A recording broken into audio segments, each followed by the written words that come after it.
Welcome back to the 6th segment of my last Remnant 100% completion New Game Plus hard mode run. In this segment, we're planning to go rare monster hunting. We've got 10 rares that we're going to wipe out. We'll do a couple of fights against some trash mobs for guild components, and we'll do 4 quests when it's all said and done. Kicking things off here, we're in the Gazlan Caves, and the rare we're looking for is Blue Jaws. This is available at the earliest parts of the game, right when you get access to the guild, and a curious new player might go hunting for it and find that they are way too underprepared to take it down at the point that it becomes available. But having done the Godwood grind and advanced the story to the point that we're at, the party is more than prepared to take this on, and so I'll let the video speak for itself, and going forward I will just chime in as we encounter each rare on our list to accomplish for the day.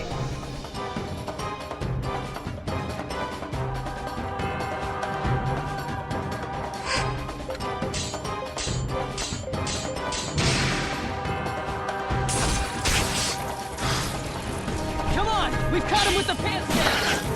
What?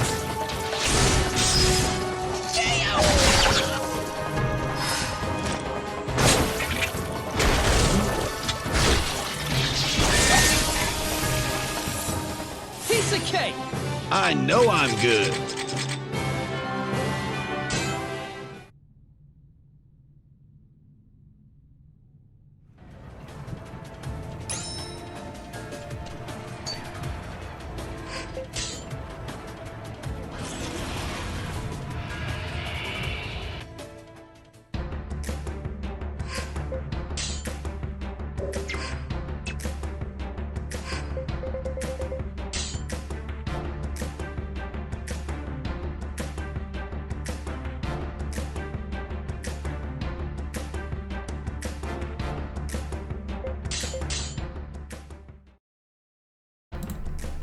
Alright, Blue Jaws is down, and we are on to enemy number 2.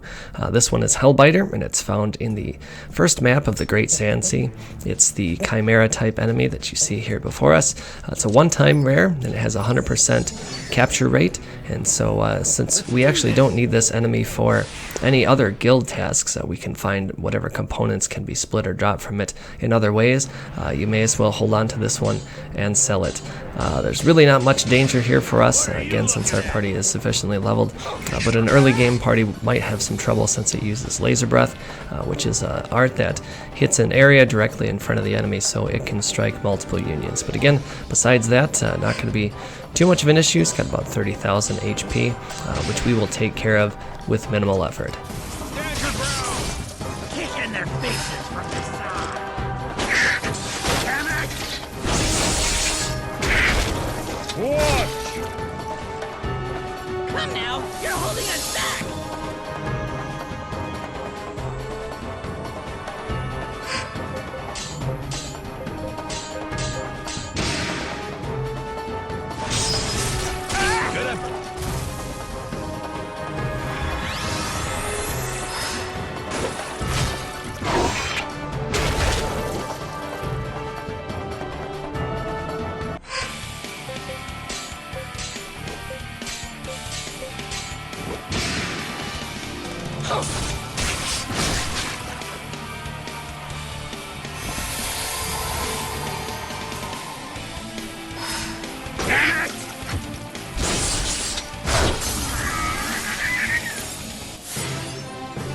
There's still plenty of power left in these old bones.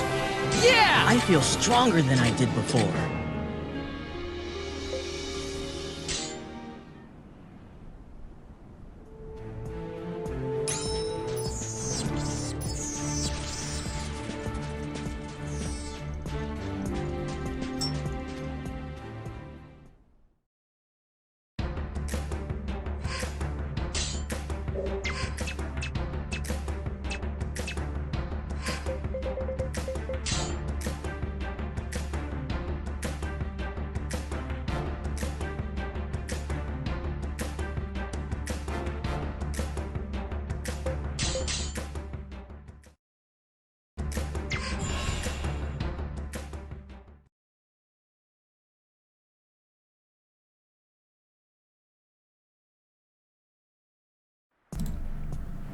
So 2 down and we are on to number 3.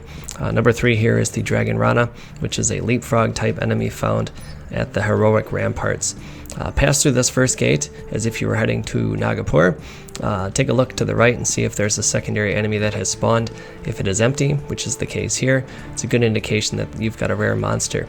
You will not see Dragon Rana until you get close to its spawn point where it leaps out of the river at you, so be aware of that so that it does not take you by surprise. The fight itself is not that challenging. This enemy has roughly 30k HP. It's a one-time rare with 100% capture rate, so just like the Hellbiter, we're going to take this down easily and then go ahead and sell it. What are you looking at? Damn it!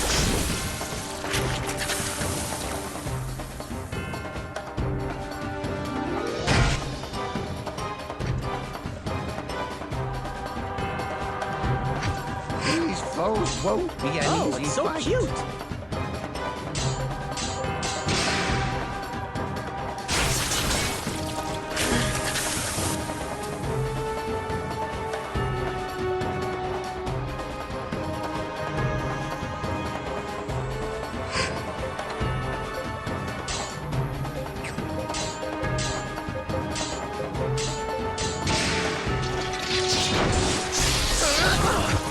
Like that! Kick in their faces from the side.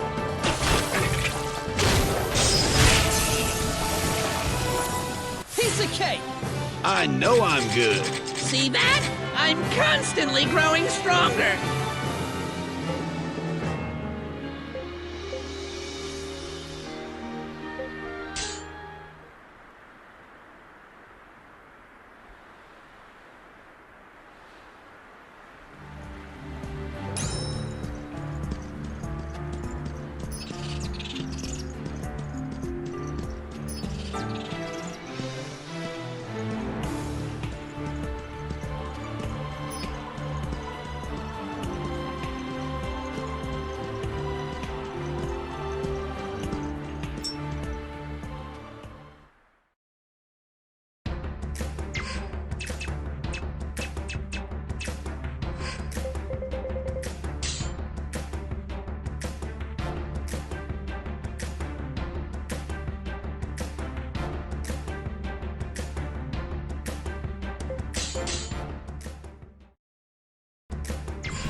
Alright, next up is the Veil of the Gods. We're looking for the spawn table that has the Leapfrog Floros combination, not the one that has the crabs. In this case, we got the Leapfrogs. You see them as soon as you enter the area. And ideally, we would see the Wandering Plague, which is a Oarfish type enemy that would have spawned right behind the Leapfrog. You have to take out the Wandering Plague in order to get at the monster that we're actually here to take out, which is the Yamamai. It's a butterfly type enemy. We did not get the Wandering Plague, and so we're also not going to get Yamamai, but I continued up the waterfall to see if a secondary monster had spawned, and I saw here that we had Spirit Lords, so I figured now would be a good time to save it and attempt to take down the 3 Spirit Lords that you have to defeat for its own guild task, along with capturing and splitting them for the concealed Spirit Lord horn.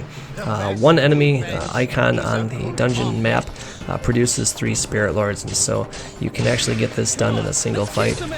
It's a rare thing to capture them, and even rarer to obtain this component through a split. And so this is one of those where you'd want to save and reload. And as you see here, this is the video where I was successful in capturing them and splitting them. Once we're through this kind of lengthy fight, again, it's challenging even for a developed party. We'll move on, and there's one more fight before we leave the area. Really now, size isn't everything.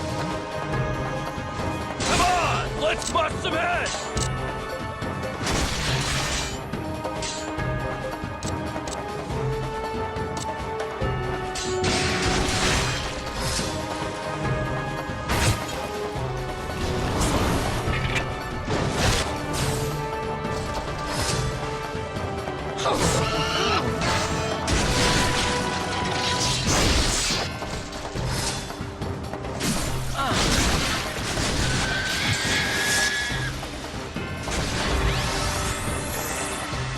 Wait, I still gotta...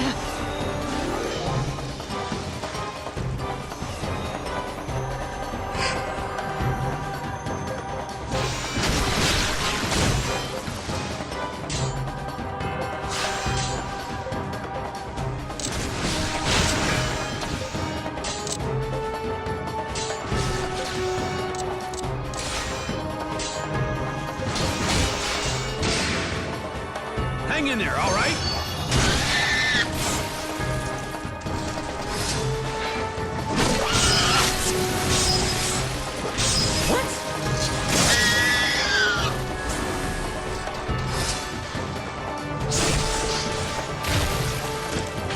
You man enough for this?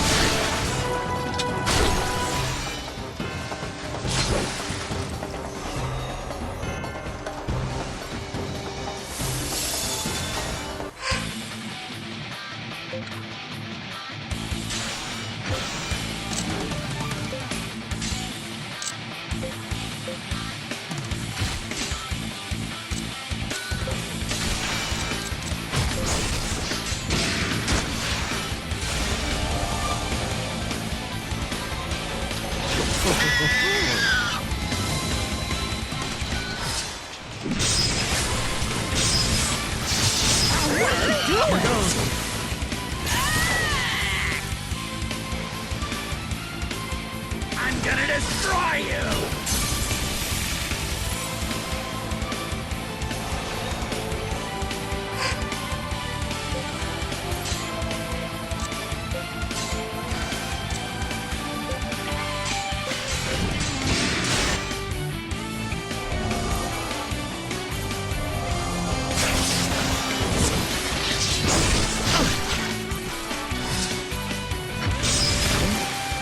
You man enough for this?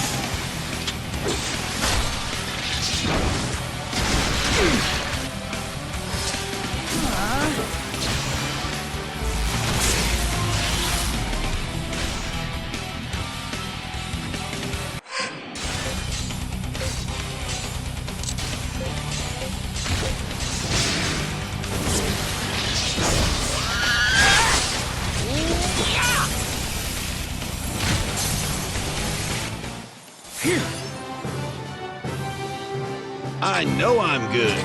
There's still plenty of power left in these old bones.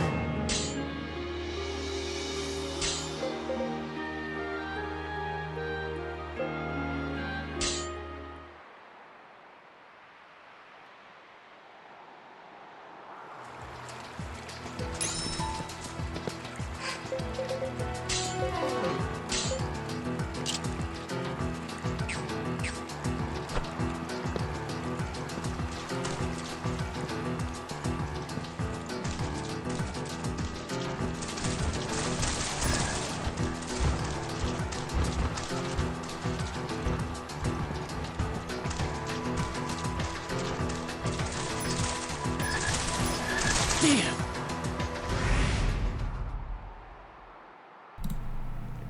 So this was a sloppy mistake on my part by running into the leapfrogs on the way out. And I could have just ended the clip, but I figured, well, I'll give this fight a shot in the off chance that I capture a leapfrog and I'm able to split it for leapfrog blood. At some point, you'll have to take down a leapfrog in order to do just that. It's a capture, it's a split, it's a rare component, just like the concealed Spirit Lord horns that we just obtained. Just so happened though that I did get a capture and I was able to split it from this fight, and so even though it began as a mistake, in the end I came out with another guild task completed.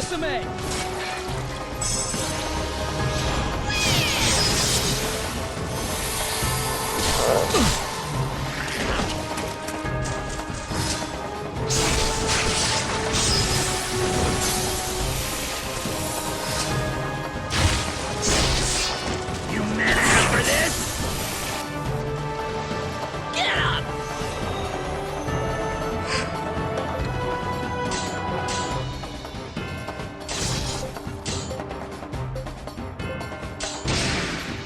Keep it together!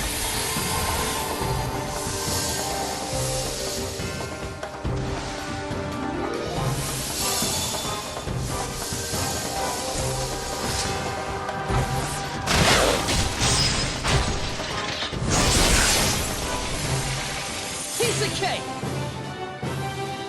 I know I'm good. Yeah! I feel stronger than I did before.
Alright, so in this visit, we did get the Wandering Plague, as you can see.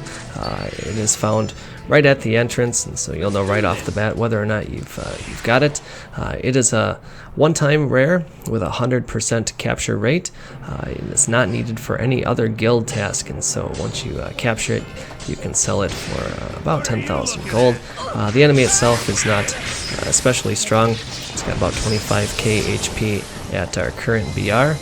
And it does have a couple of threatening arts. It uses slap, and so just like with butterfly type enemies, that can hit multiple unions if they're too close together. And it also uses dazzle dander, which can inflict silence. But other than that, as I said, it's fairly weak, and our party is fairly strong. And so we're going to get through this one really without any hassle.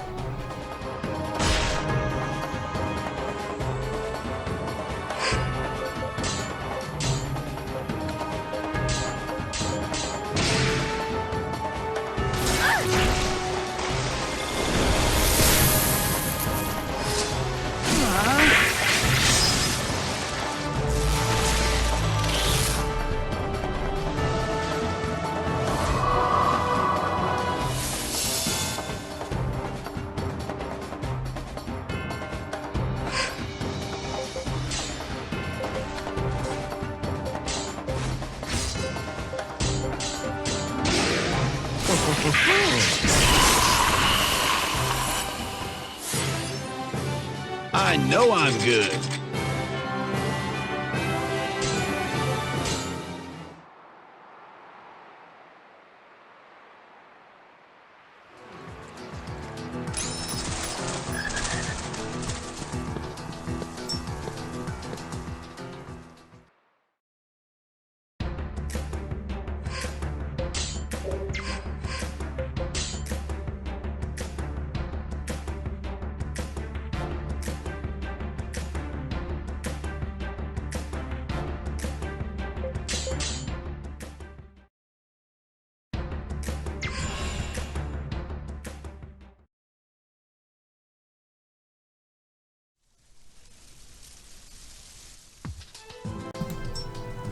So 4 rares down, and we are here for our 5th. This is Yamamai has spawned this time around. You see that we have the Leapfrog and Floros combination upon entering the area.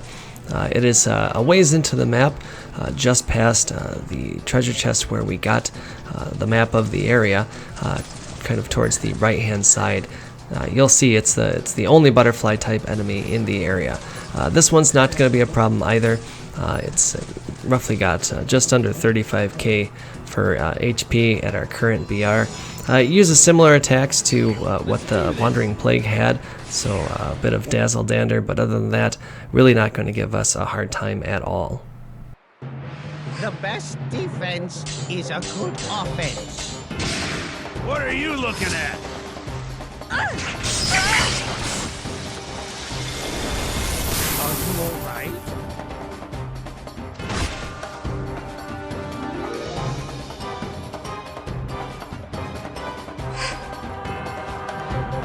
Ooh, that one looks good.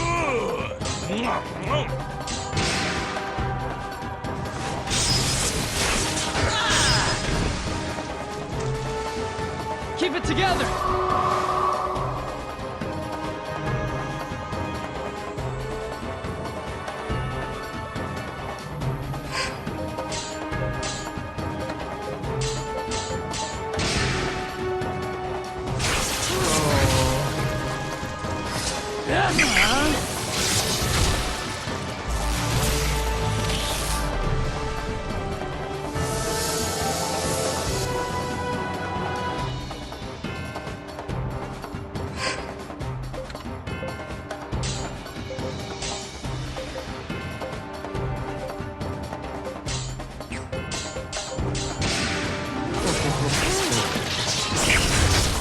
Watch and learn!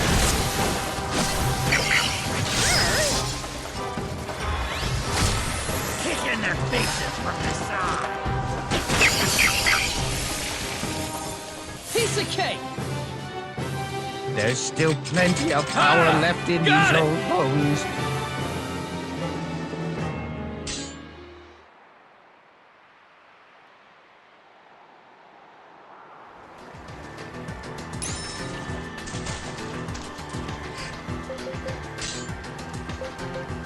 Checking my stats, huh?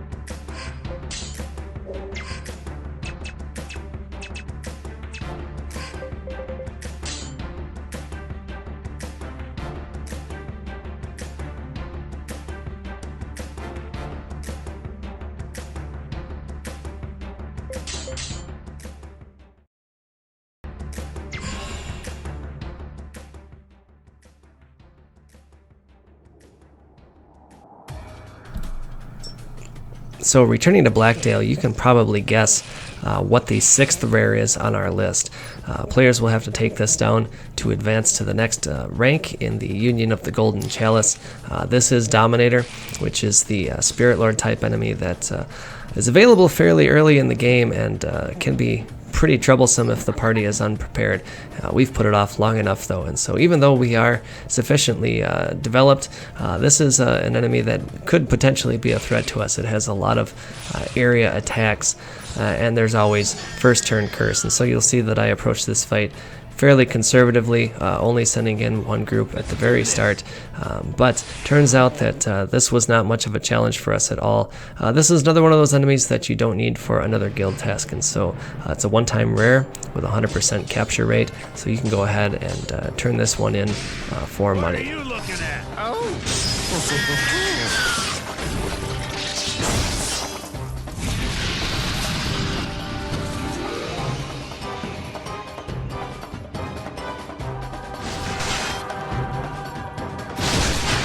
Really now? They're Size thinking I'm isn't some everything. pushover. They're real wrong.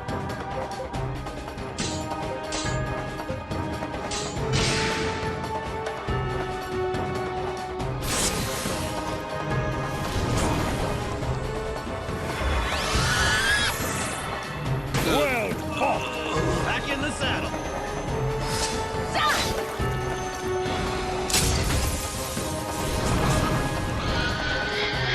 Come now! You're holding us back!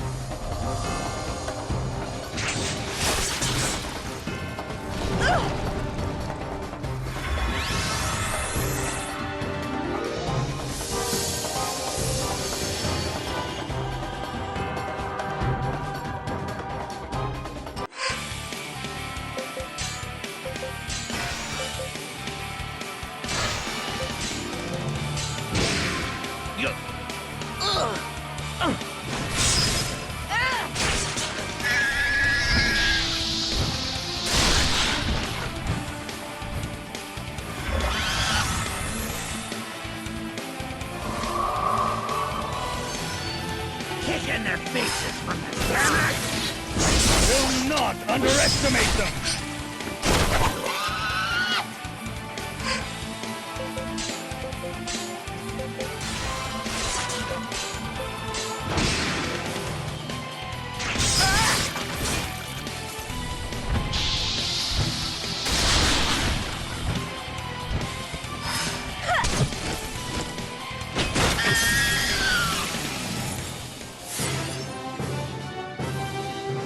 Sweet!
We are back in Lava Fender here for the 7th rare on our list. This is the 2nd rare that is required for advancement in the Union of the Golden Chalice Guild. It is the rare Homunculus Prometheus. We actually encountered it with our first visit during the quest into the Abyss. But we were not at a spot where we would be able to take that down, and so I put it off until now. We do have a pretty well-developed party, as I've been saying, but this is an enemy that's very much a glass cannon. It's only got about 20k for HP, but it continues to spam a single attack, which is Spinning Lariat, and that will take out pretty much any Holy Union that engages it. So be prepared for Union deaths unless you've really done some serious grinding. It strikes the whole Union, but it also hits for an area outside that, and so there's a chance that some of your peripheral Unions will get caught up in that. For that reason, I'm running with 2 reviving Unions, which you've seen in all the videos so far, basically as a safety precaution. Darien runs by himself, and then Vega and Oaks are the other 2, and I would recommend having multiple sources of reviving when you take this enemy on. It's going to be a quick fight. We're going to get cycled through a couple of times with Union Whites, but we'll be able to take it down within only a couple of turns. One more thing of note, though, is that if you have yet to obtain an Elven Core, which is needed for a guild task, this is a one-time rare, again with a 100% capture rate, and there's a chance to split it. You see there, I've already got my Elven Core, but if you have not when you've taken Prometheus down, it may be worthwhile to save scum this until you get the split, as you do need that for another guild task.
we are back in Newer Mine for the 8th enemy on our list. We're looking for Ore Cruncher, which is actually the 3rd that is needed for a guild rank in Union of the Golden Chalice. We've already taken down Dominator and Prometheus, and so Ore Cruncher is the last one that you can obtain in the first half of the game. This is a Vile Lizard type enemy, which you see here is just at the bottom of the lift. And of all the enemies we're taking down today, this is one of the easiest. It's only got roughly 10,000 HP. We're going to actually knock this guy out in a single turn. It is not a one-time rare, and it does not have a 100% capture rate. And so if you were looking to fight fairly weaker rares for money, I suppose you could hunt this one down. It sells for roughly 5,000 gold if you do capture it, but we have Godwoods that sell for the same, and so I would invest my time elsewhere.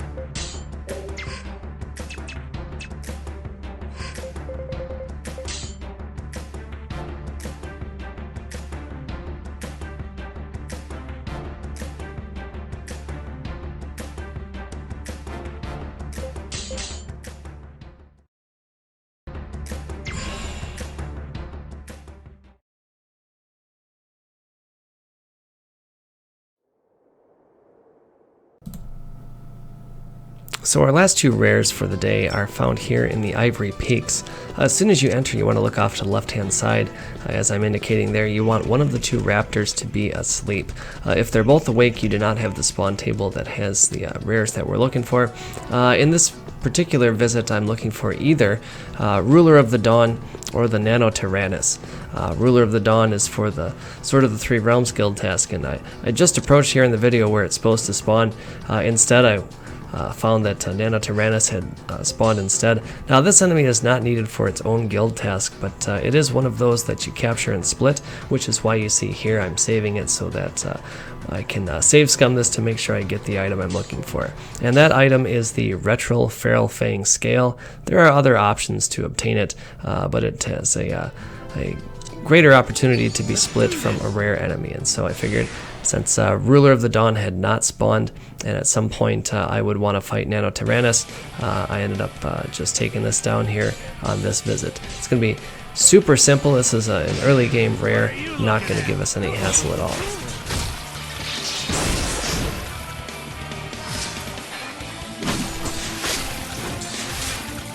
You okay?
So just like before, you're looking for one of the raptors at the entrance to be asleep, which is the case here.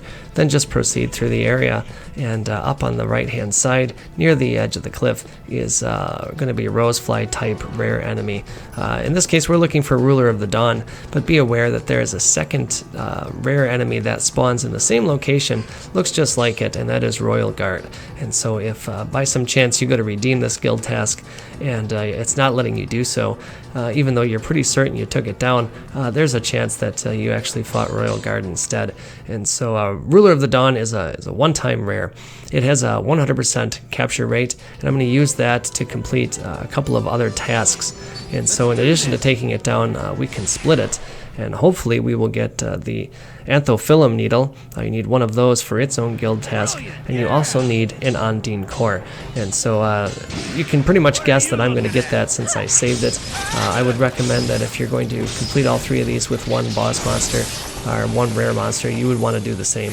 Just save it, save scum this enemy until you get the split that you're looking for. With that out of the way, we have no more rares to fight. We'll be switching gears here to do some quests here momentarily, but I'm going to do one more side task, and that is since I was kind of in the mode for fighting single enemies, we're going to make a trip to Crookfin, and we are going to make sure that we get the dragon spawn. You can capture and split dragons in Crookfin, and the item that I'm looking for is dragon liver. We will need that for the Mermaid's Malice and Demon Blade upgrade for its own guild task later on. And again, since we were sort of in a fighting single monsters kind of mode, I figured it would be a good time to knock that out. One more reason to take down dragons at this point is that after you're done with the Aqueduct's Worms Keep segment, you get a secondary spawn table in Crookfin, and so it's just more monsters that you have to sort through as you're entering and exiting the area, hoping for dragons to spawn. So I would recommend doing it now before you add an entirely secondary list of enemies to the spawn table.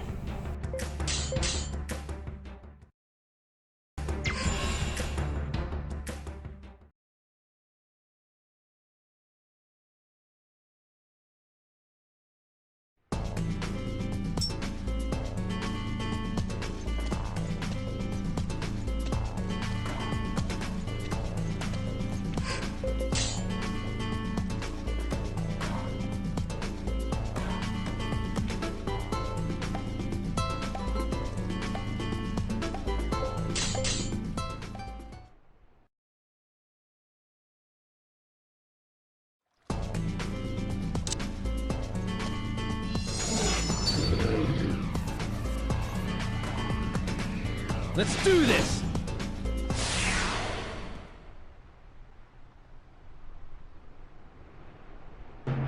The winner's the one who strikes first, yeah? What are you looking at? Stand your ground!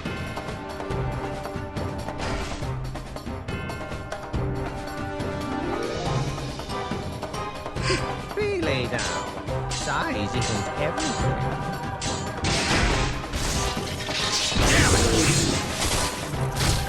Watch and learn! Come on! We've caught him with the pants now!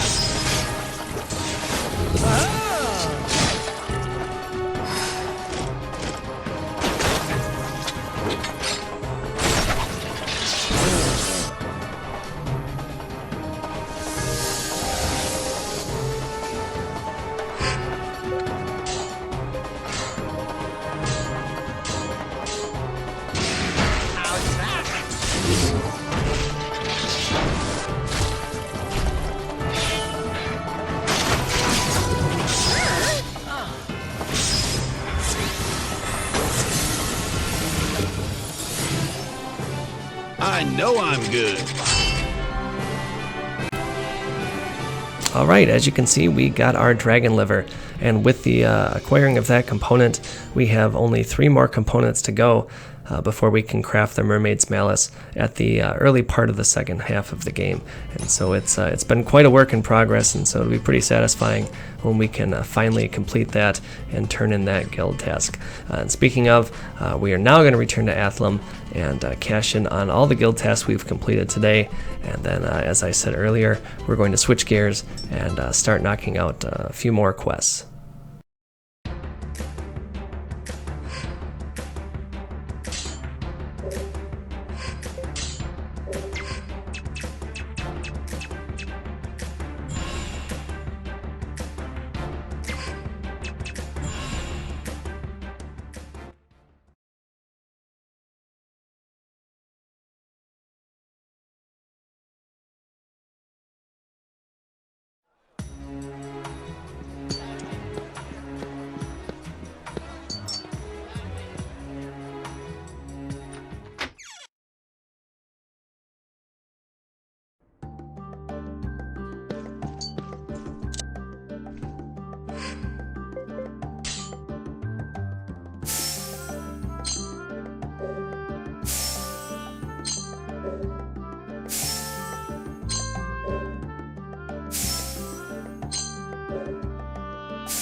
Alright, so the first of our quests here is everyone's favorite, Frustrations, and it is aptly named given the boss monster.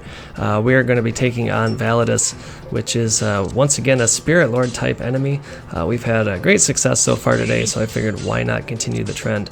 Again, this is a quest that expires if you proceed through the aqueducts, and you will need to make sure that it's taken care of if you want to eventually fight the Fallen and get all the advantages for having completed that fight. This one though, just like with Dominator and with our fights with other Spirit Lords, I'm going to be taking more of a conservative or reserved approach. You've seen the tactics already. I'll go in with my tank union led by Balson in the Guardian class, and then if I get the opportunities for flanks and rear assault, I'm going to take those to avoid retaliation. Once again, we've got 2 reviving unions to help take care of those who are going to fall. It's pretty much a given. Lashao for sure is going to go down, and so you want to have at least a couple on hand so that your single reviving union doesn't focus on only reviving the guest union, which is a common frustration for players who would rather their own unions be revived. But other than that, the fight's pretty straightforward. We'll just watch and then move on to the next quest.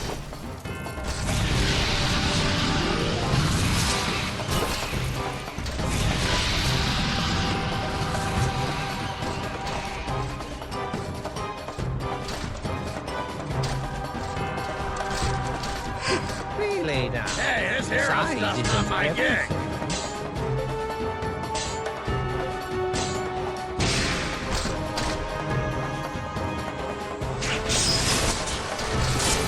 Are you all right?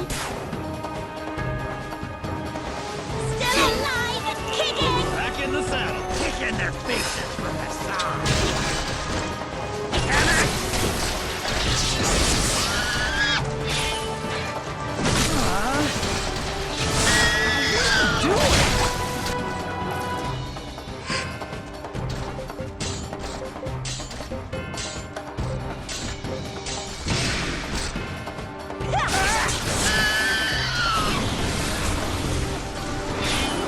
We're counting on you!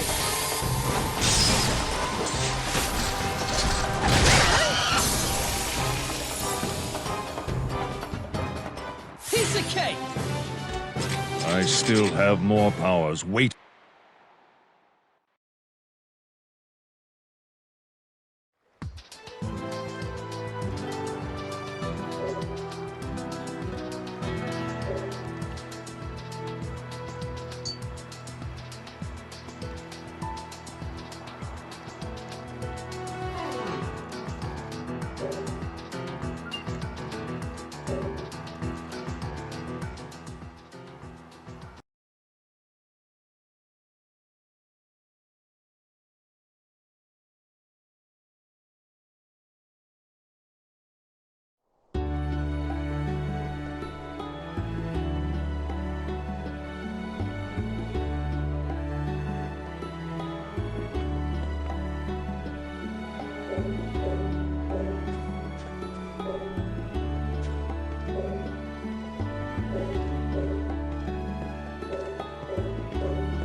And with that, Frustrations is completed.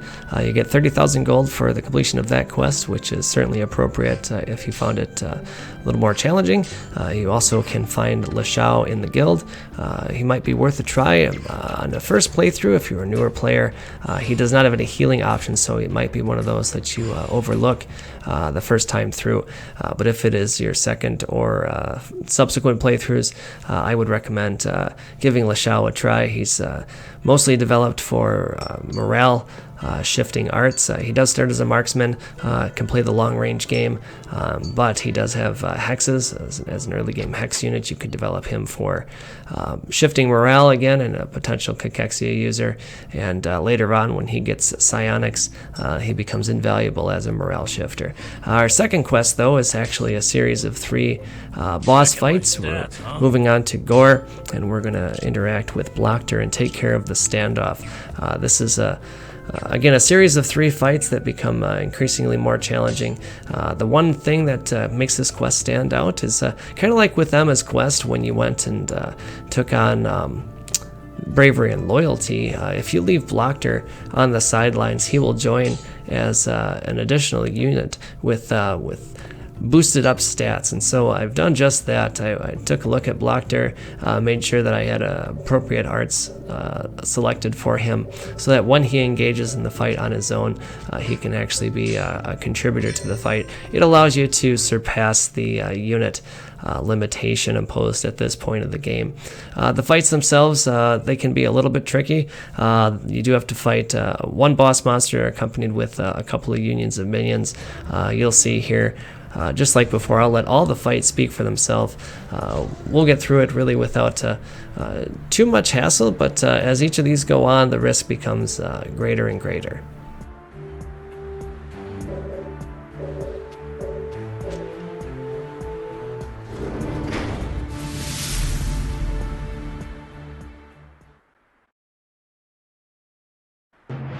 All right, bring it on!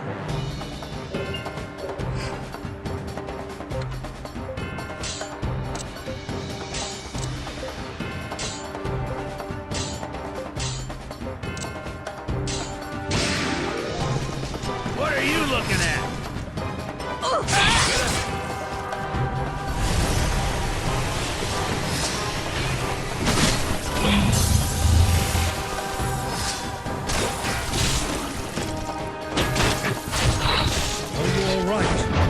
Come on, flank him! Looks like that hurt.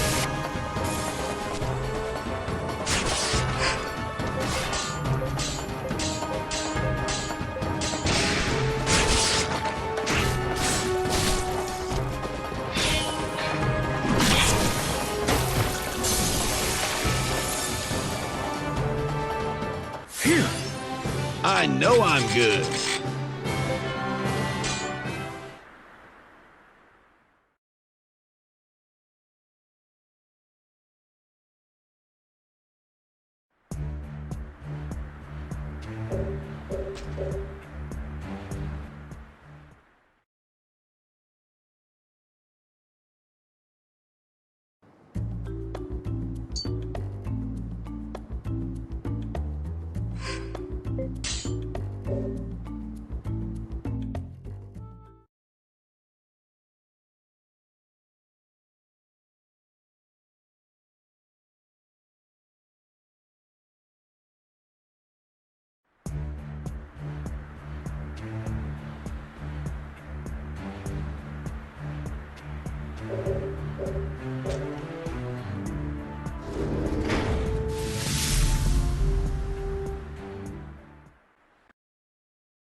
All right, bring it on!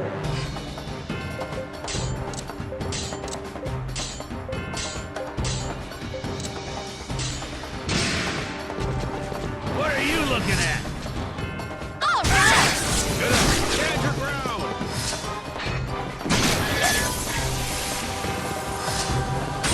Those guys must be pretty freaking weak.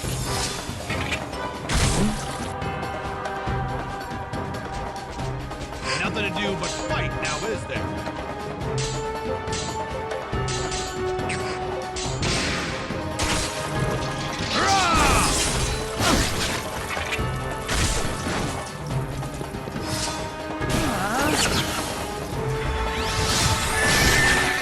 their faces from this, damn it! Piece of cake! Sweet!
All right, bring it on!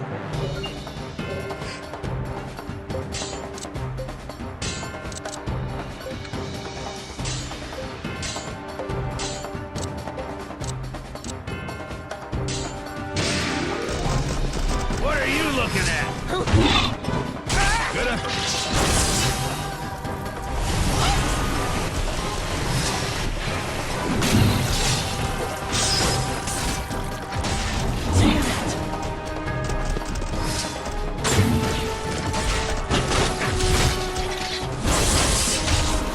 Are you all right?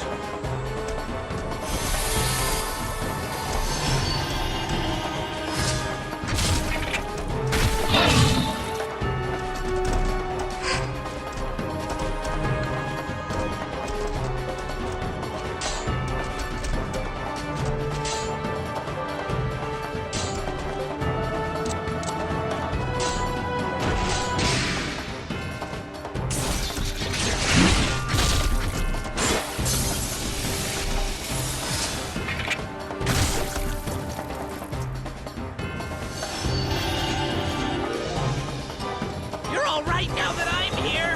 Cover your flank!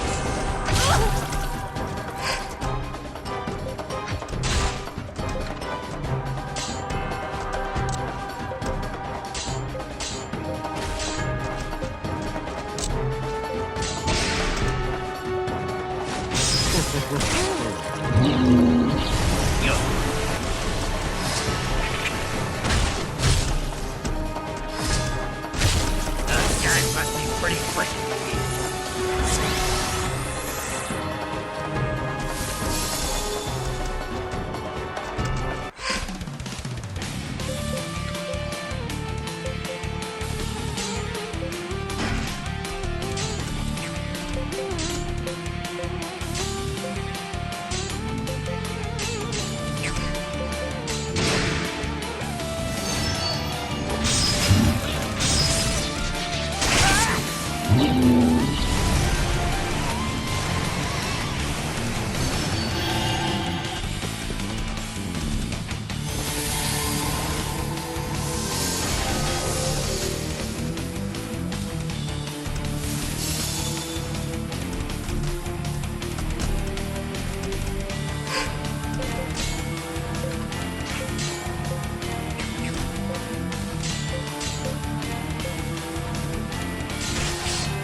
Piece of cake!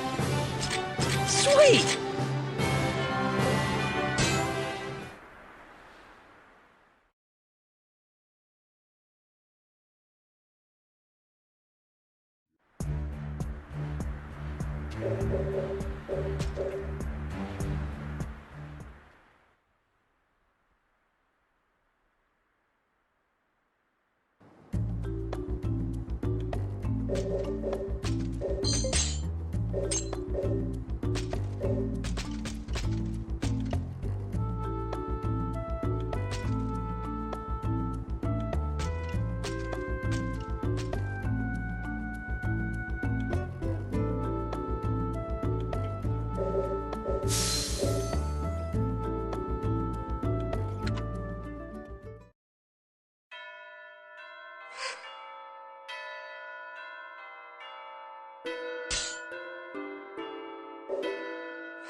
So our third quest is here in Baltarosa, and it's the Ancient War.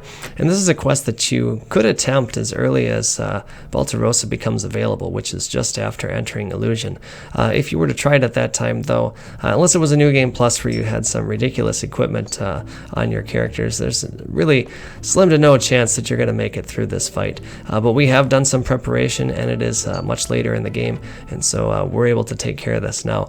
This is one of those quests where you have to enter the pub and interact with an NPC first, and so we did just that. We talked to the Baltarosan soldier, and now you're able to go to the castle and speak with the chief of staff here to initiate the fight. And that's really all this quest is. It warps you straight to the boss fight, and so just like I'm doing here, if you're not prepared to fight dragon boss, you're going to want to save it first, just in case things go south on you. Once again, it's going to be a lot of the same that you've seen so far once we get it down to just a single enemy. We're going to keep our distance from the dragon at the start of the fight, take care of all of the weaker mobs first, sort of split off in separate directions, and then close in on the dragon with the hopes of once again tanking it with Balson's group, and then getting some flanks and rear assaults from Loki and Rush's group.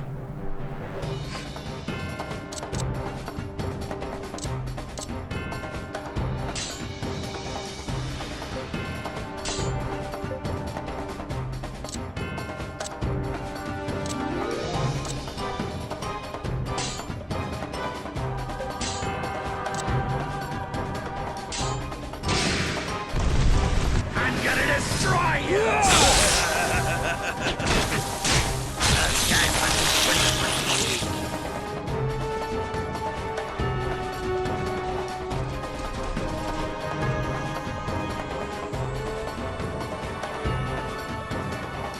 Really now, size isn't everything.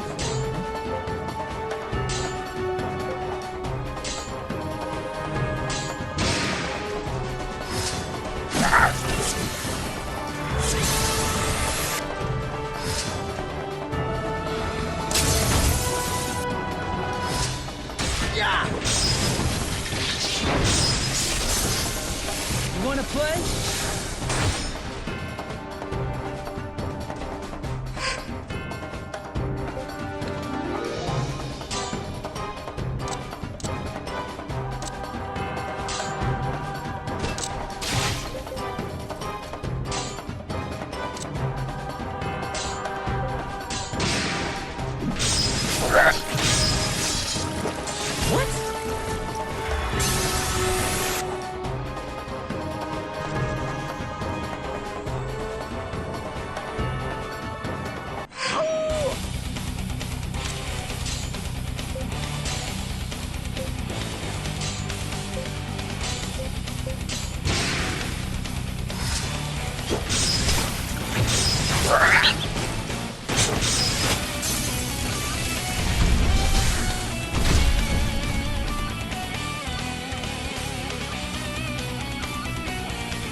Come now, you're holding us back!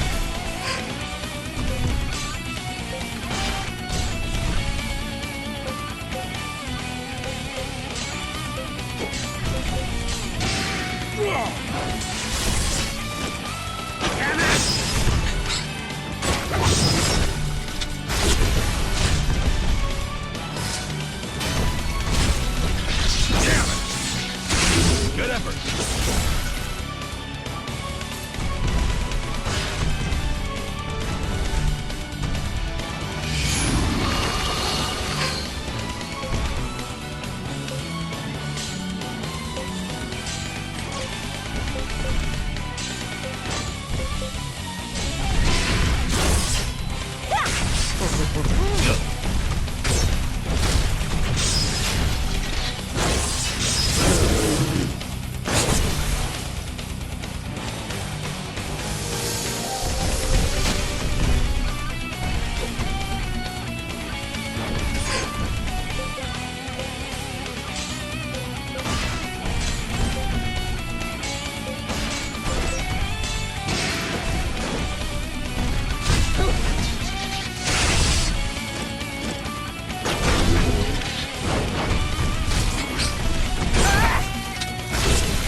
piece of cake. There's still plenty of power This is left exactly in what these I old needed. bones. Perhaps next time.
And so begins the fourth and final quest of this segment, the Rainbow Bond.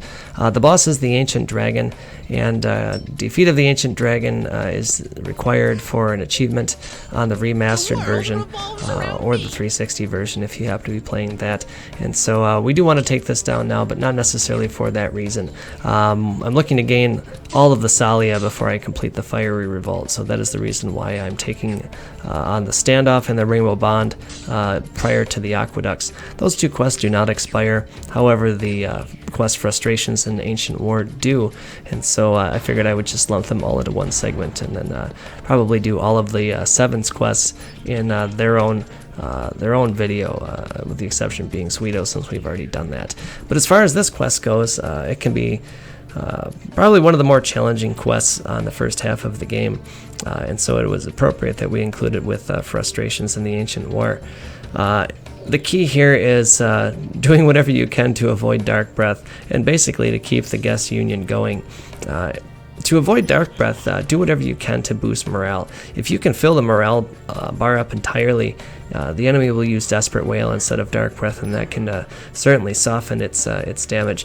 But here it's hard mode, and one of its key attacks is Blaster, and that's about as cheap as it gets, since it's percentage based and can actually do over 100% of your union's HP in damage. And so provided the dice don't roll the wrong way for us, we'll make it through even with a couple of blasters. Do whatever you can though in your attempt to keep the guest union going, since they are basically your ultimate tank. And then in this case we have Bewitch to help us shift morale, and then as usual we have flanks and rear assaults, which do not get countered and do boost morale with each success. And so hopefully through that we can avoid the majority of the Dark Breaths and get this boss taken down in short order. What are you looking at?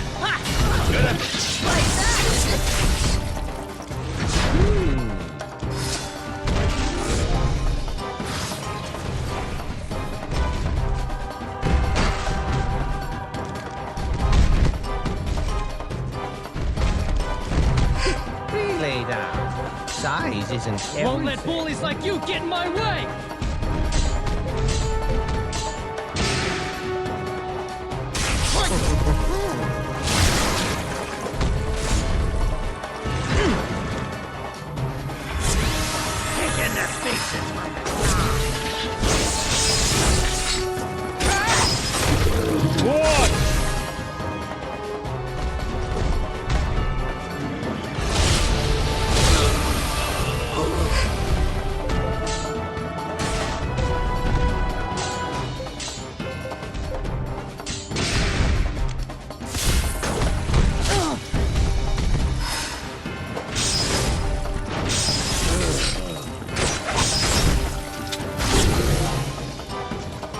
All right now?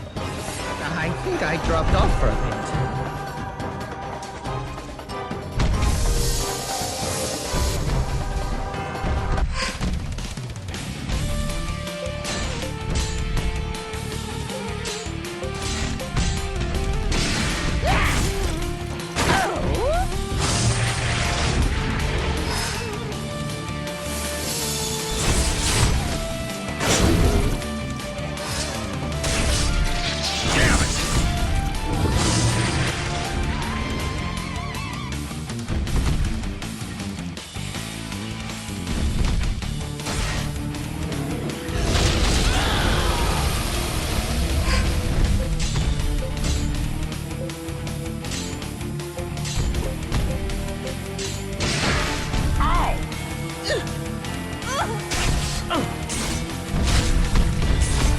Get him next time!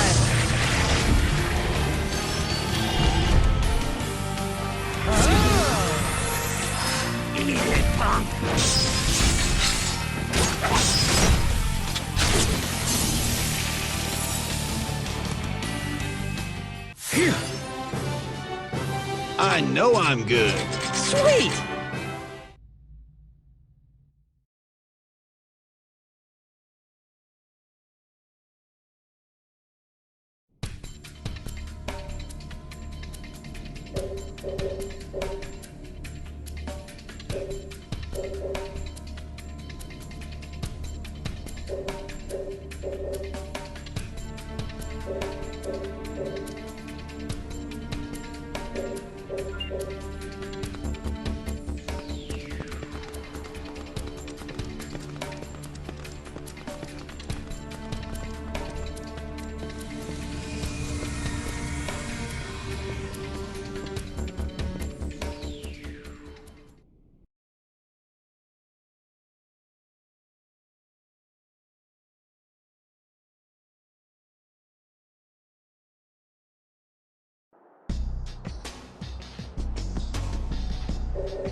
Alright, so that wraps up this segment.